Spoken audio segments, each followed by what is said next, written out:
بسم اللہ الرحمن الرحیم۔ السلام علیکم ناظرین، مغربی دنیا میں ایک بار پھر سے فریڈم آف ایکسپریشن کا سہارا لیتے ہوئے احتجاجاً قرآن پاک کو آگ لگا دی گئی ہے، اور اس بار یہ واقعہ سویڈن میں پیش آیا ہے، جسے دنیا کے پرامن ملکوں میں شمار کیا جاتا ہے۔ لیکن افسوس کی بات تو یہ تھی کہ سیکیورٹی فورسز اس شخص کو پروٹیکشن دے رہی تھی کہ جو ترکیہ ایمبیسی کے سامنے قرآن پاک کو آگ لگا رہا تھا، جس کتاب کو مسلمان اپنے دل و جان سے زیادہ عزیز رکھتے ہیں۔ اور اس کی وجہ یہ تھی کہ ترکی نے سویڈن کی نیٹو کے اندر شمولیت کے خلاف ووٹ دیا تھا، اور دوسرا یہ کہ مسلمانوں کو سویڈن کے اندر پناہ اور امیگریشن کیوں دی جا رہی ہے، کیونکہ سویڈن میں مسلمانوں کی تعداد بڑھتی جا رہی ہے، اور اگر ایسا چلتا رہا تو آنے والے وقت کے اندر کچھ ایڈوکیٹس میں سویڈن کے خود کے لوگوں کی تعداد کم ہو جائے گی، اور مسلمانوں کی تعداد سویڈن میں کثرت سے بڑھ جائے گی، اور مسلمان اس ملک کو کنٹرول کریں گے۔ اور ناظرین، آپ جانتے ہیں کہ اس طرح کے واقعات بہت سے ممالک جیسے کہ فرانس، جرمنی، ڈنمارک کے اندر بھی رپورٹ ہوتے رہے ہیں، اور جب بھی کوئی اس طرح کا واقعہ دنیا بھر میں کہیں پر بھی ہوتا ہے، دنیا بھر کے مسلمانوں کے دل چلنی ہو جاتے ہیں، کیونکہ یہ کتاب ہم مسلمانوں کے لیے اللہ کا کلام ہے، اور پھر دنیا بھر کے مسلمان اکٹھے ہو کر اپنے اپنے ملکوں کے اندر احتجاج کرتے ہیں۔ لیکن بدقسمتی سے ہمارے ملک پاکستان کے لوگوں کا ایک نرالا ہی انداز ہوتا ہے احتجاج کرنے کا، کیونکہ یہاں کے مسلمان سڑکوں پر نکل کر لوگوں کا نقصان کرتے ہیں، لوگوں کی بسیں، گاڑیاں، بائک اور دکانیں تک جلا دیتے ہیں، اور یہاں تک کہ اپنی ہی سیکیورٹی کو یعنی کہ پولیس یا اپنی فوج کے لوگوں کو مار پیٹ کر ان کو نقصان پہنچاتے ہیں، اور اپنے آپ کو ایک سچا مسلمان اور اپنے آپ کو عاشق رسول کہلواتے ہیں۔ پھر اس کے کچھ وقت کے بعد یہ معاملہ دب جاتا ہے، اور سب اسی بات کو بھول کر اپنی زندگیوں میں واپس سے مصروف ہو جاتے ہیں۔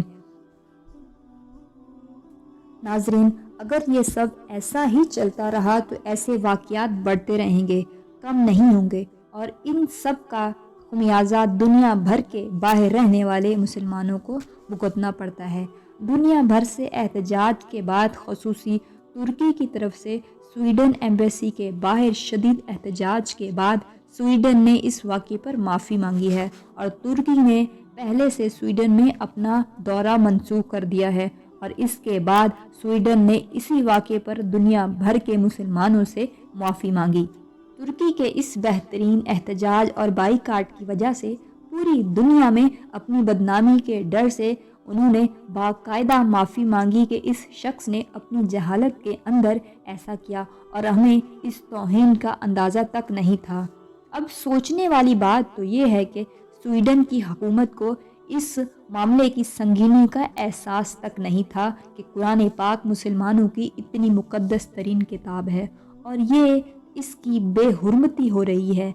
تو کس چیز نے اس شخص کو مسلمانوں کے خلاف اتنی نفرت اور بغض بھرا، اور اسلاموفوبیا اس حد تک اس کے اندر بھرا ہوا تھا کہ اس نے اس طرح کی حرکت کی؟ تو ناظرین، یہ میڈیا ہی ہے، ہاں ویسٹرن میڈیا ہی ہے جو لوگوں کو فیڈ کرتا ہے اور ان کا برین واش کرتے ہیں، اسلام کے بارے میں غلط اور جھوٹی باتیں پھیلاتے ہیں، اور دنیا بھر کے سامنے اسلام اور مسلمانوں کو دہشت گرد پیش کرتے ہیں، اور لوگ اسلام اور مسلمانوں کو اس نظر سے دیکھتے ہیں جیسا کہ میڈیا کے ذریعے ان کا برین واش کیا جاتا ہے۔ اور خاص طور پر یہ 9/11 کے حملے کے بعد تو یہ پروپیگنڈا کافی زور پکڑ گیا ہے، سو پوری دنیا کے لوگوں تک اصل دین اسلام کو ہم مسلمانوں نے ہی پہنچانا ہے۔ اس کا سب سے بہترین طریقہ یہ ہے کہ دنیا میں اسلاموفوبیا کو ہم خود ہائی لائٹ کریں۔ سو اب ہم مسلمانوں کو یہ کرنا چاہیے کہ سویڈن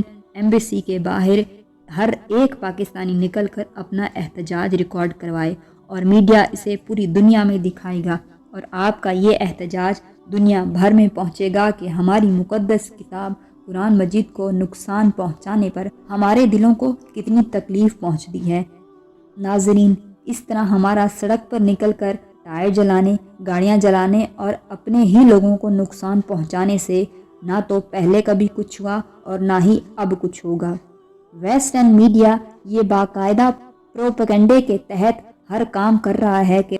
دنیا کو کنٹرول کرنے والی سیکرٹ سوسائٹی 90% دنیا کے میڈیا کو کنٹرول کرتی ہے اور جن کی مالک نہیں ہے انہیں فنڈ کے ذریعے کنٹرول کرتی ہے۔ یہ دن رات پروپیگنڈا اس مقصد کے تحت چلائی جاتی ہے کہ مسلمانوں کی تعداد جو کہ دنیا میں تیزی سے بڑھ رہی ہے اور آنے والے کچھ سالوں کے اندر کرسچینٹی کو بھی کراس کر کے مسلمانوں کی تعداد دنیا میں سب سے زیادہ ہو جائے گی، تو اس کو کیسے کنٹرول کیا جائے؟ اس کا آسان طریقہ یہ ہے کہ ان کے خاندان کو توڑ کر ان کے اندر بے حیائی اور فحاشی کو عام کیا جائے، دوسرے مذہب اور ملکوں کے لوگوں کے ساتھ ان کو لڑوایا جائے اور انہیں پوری دنیا کے سامنے دہشت گرد طور پر ثابت کیا جائے اور انہیں دہشت گرد ثابت کر کے دنیا میں ان کا خوف پھیلایا جائے کہ باقی دنیا ان سے نفرت کرنے لگے، کیونکہ اسلام ایک ایسا مذہب ہے جو امن کا پیغام دیتا ہے اور اس کے ماننے والے لوگ پریکٹیکل ہیں، یعنی کہ دین کو صرف قبول ہی نہیں کرتے بلکہ اس پر عمل بھی کرتے ہیں، اور یہ کہ ان کا ایمان بہت پختہ ہوتا ہے اور یہی چیز ان کے لیے بہت نقصان دہ ہوتی ہے۔ جیسا کہ ہم نے قطر میں حال ہی میں دیکھا کہ 2022 میں فیفا ورلڈ کپ کی ہوسٹنگ کے لیے قطر کو ہی چنا، تو اس دن سے لے کر اختتام تک عالمی میڈیا نے قطر کو طرح طرح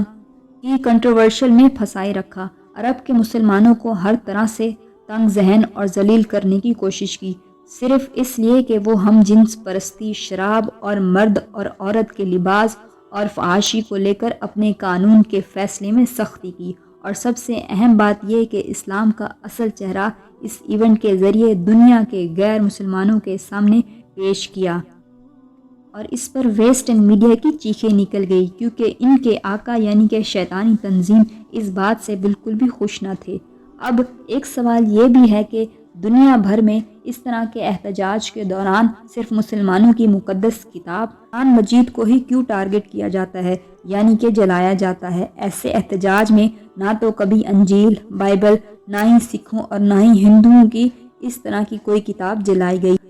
کیونکہ ان لوگوں کے دلوں میں اسلام سے نفرت میڈیا کے ذریعے بھری گئی ہے اور ان کا برین واش کرتے ہیں، اور یہ برین واش لوگ ہیں جن تک صحیح اسلام کو ہم مسلمانوں نے پہنچانا ہے۔ ہمیں انہیں بتانا ہے کہ اسلام امن کا دین ہے، کیونکہ ہمارے پیارے آقا حضرت محمد صلی اللہ علیہ وآلہ وسلم نے ان کافروں کو بھی معاف کر دیا تھا جو آپ کی جان کے دشمن تھے۔ فتح مکہ کے موقع پر جو لوگ اسلام نہیں لائے تھے ان کو بھی معاف کر دیا تھا، کیونکہ وہ لوگ یہ سب اپنی جہالت کی وجہ سے کر رہے تھے، لیکن ہم لوگ جنہوں نے اسلام کا اصل چہرہ لوگوں تک پہنچانا ہے وہ تو فرقہ واریت میں بٹ کر رہ گئے ہیں، تو ان لوگوں تک دین اسلام کون پہنچائے گا؟ اللہ تعالیٰ نے خود قرآن پاک کی حفاظت کا ذمہ لیا ہے، دنیا کی کوئی بھی طاقت اس کتاب کو نہیں مٹا سکتی، لیکن اہم یہ ہے کہ کیا ہم لوگوں نے کبھی قرآن پاک کو کھول کر ترجمے کے ساتھ پڑھا ہے کہ اللہ ہم سے فرماتے کیا ہیں،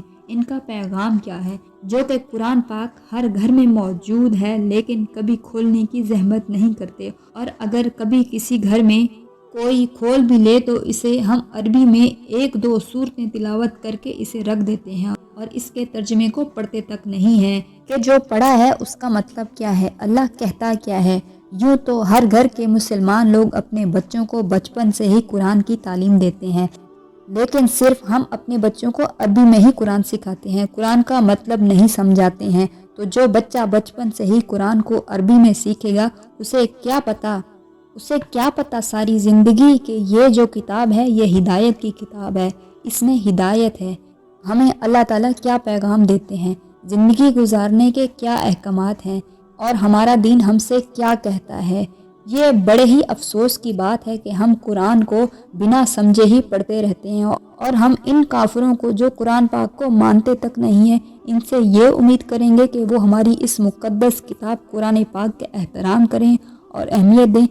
اب ہم مسلمانوں نے اسکول سے لے کر یونیورسٹی تک تعلیم حاصل کی ہے، اور اس دوران کیا ایک بار بھی قرآن پاک کو ترجمے کے ساتھ پڑھنے کی کوشش کی ہے؟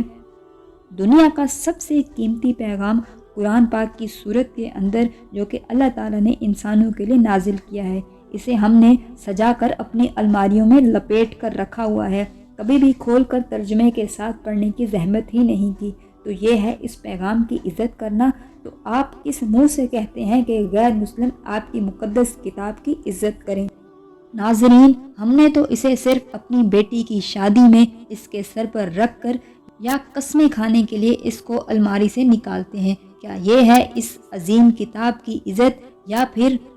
قرآن پاک کی اس سے بڑی اور کوئی توہین ہو سکتی ہے؟ ناظرین، ایک مرتبہ برطانوی وزیر اعظم ولیم گلیڈ سٹون نے کہا تھا کہ اگر مسلمانوں کو ختم کرنا ہے تو ان سے قرآن مجید چھین لو۔ اس کا مطلب یہ تھا کہ مسلمانوں کی زندگی سے قرآن پاک کے عمل اور عقیدت و احترام کو ختم کرنا ہے۔ دنیا میں ہر سال ہزاروں مسلمان قرآن پاک کو حفظ تو کرتے ہیں لیکن اس پر عمل نہیں کرتے۔ ہم حافظ قرآن تو ہیں لیکن عامل قرآن نہیں ہیں، بلکہ تارک قرآن ہیں، جبکہ اللہ تعالیٰ نے خود یہ فرمایا ہے کہ اسی ہدایت کی کتاب یعنی کہ قرآن پاک پر عمل کرنے کی بدولت میں قوموں کو عروج اور عزت بخشوں گا، اور اسے پیٹھ دکھانے والے یا بھلا دینے والوں کو دنیا اور آخرت کے اندر صرف ذلت و رسوائی ملے گی۔ ناظرین، اللہ تعالیٰ سے دعا ہے کہ اللہ تعالیٰ ہمیں قرآن پاک کو پڑھنے، سمجھنے اور اس پر عمل کرنے کی توفیق عطا فرمائے۔ آمین یا رب العالمین۔